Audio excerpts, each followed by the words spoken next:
This content is AI generated for informational purposes only and should not be directly used for clinical decision-making.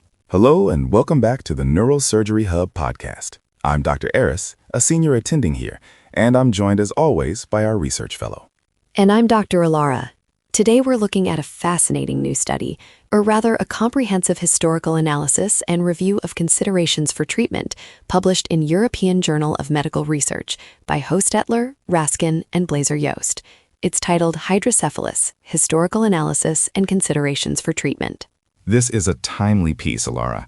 Even though we deal with hydrocephalus daily in the OR, we often forget the long and frankly quite arduous history of how we arrived at our current understanding. The paper starts where many things in medicine do, with the Greeks. Exactly. It's interesting to note that while Hippocrates was the first to report water around the brain in macrocephalic children, the actual term hydrocephalus wasn't coined until Celsus wrote about it somewhere between 25 BC and 50 AD. But back then, the outcomes were, as the authors put it, expectedly poor. Right. Galen and Antyllus were essentially operating in the dark.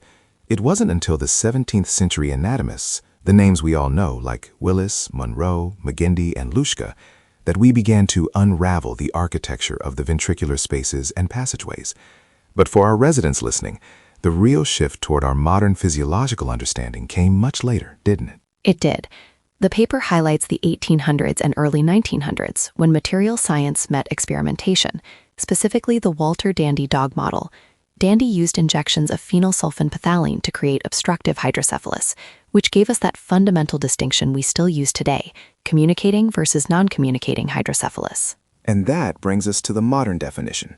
The authors define it as a clinical and neuroradiographic diagnosis characterized by an abnormal accumulation of cerebrospinal fluid. But they make a very important point about intracranial pressure. We often assume hydrocephalus always means high ICP, but that's not always the case, is it? No, and that's a key clinical pearl. In cases where pressure remains normal or low, the paper notes that compensation is occurring elsewhere, either at the expense of the cortical tissue or through the expansion of the skull. In rare cases, it can be both. Let's talk about the flow for a second. For the medical students listening, it's the classic pathway. Lateral ventricles, through the foramen of Monroe, into the third ventricle, down the cerebral aqueduct into the fourth, and finally out the foramen of Luschka and McGinty into the subarachnoid's haze. If that bulk flow is unobstructed, but we still have accumulation, we're looking at communicating hydrocephalus, either a failure to absorb or, rarely, overproduction. The paper really emphasizes that despite these seemingly simple diagnostic criteria, there is a massive burden of clinical heterogeneity.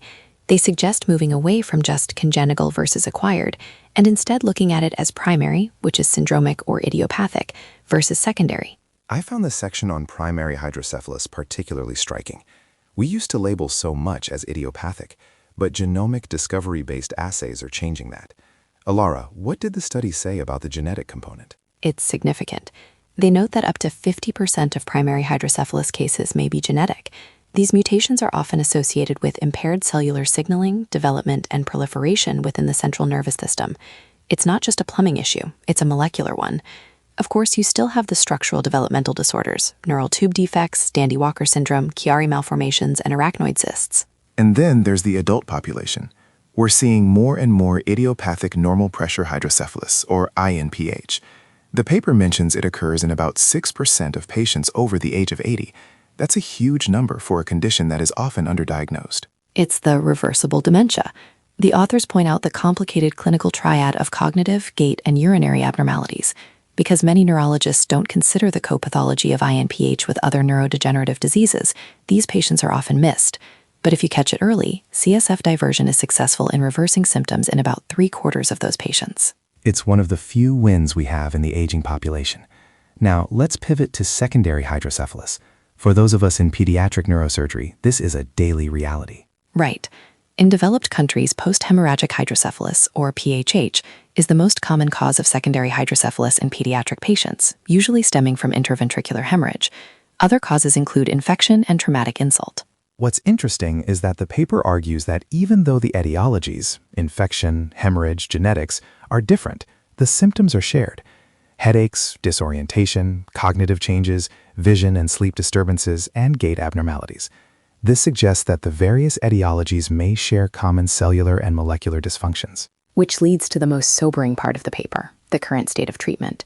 The incidence rate of pediatric hydrocephalus is about 0.1 to 0.6% of live births. The authors point out that this makes it as common as Down syndrome in infants, and yet our surgical interventions, while life-saving, have a high incidence of failure. It's a hard truth. In the last 50 years, we've seen only incremental improvements in surgical treatments. We're still basically just diverting fluid. And the pharmacotherapy side is even more frustrating. Alara, what did the review find regarding drug treatments? It's been net zero or negative outcomes. They attribute this failure to our lack of understanding of the underlying cellular and molecular mechanisms. There have been very few well-validated drug targets proposed, and most of those have only surfaced in the last 5 years. This is why the authors are calling for a new treatment paradigm. If we're going to move beyond shunts and ETVs, we have to invest in researching these common molecular mechanisms. They argue that we need a concerted support, patient advocacy, government funding, biotech, and the medical device industry. It's a call to action. They explicitly state the need to develop non-surgical interventions for the treatment of hydrocephalus, regardless of etiology. It's about moving toward prevention or a cure, rather than just management of the symptoms. It really puts our work into perspective. We're great at the plumbing, but the biology of the disease is still a frontier. For the residents listening, this paper is a reminder that the next big breakthrough in hydrocephalus probably won't be a better valve. It'll likely be a molecular intervention. Exactly. It's about understanding the encumbrance of primary hydrocephalus and the molecular signaling that goes wrong during development. Well, that's a deep dive into the history and the future of our field. The paper is Hydrocephalus, Historical Analysis and Considerations for Treatment. I highly recommend everyone give it a full read to appreciate the historical context of the tools we use every day. Definitely. It's a great reminder of how far we've come and how much further we have to go. Thanks for joining us on the Neurosurgery Hub podcast. We'll see you in the next episode. Goodbye, everyone.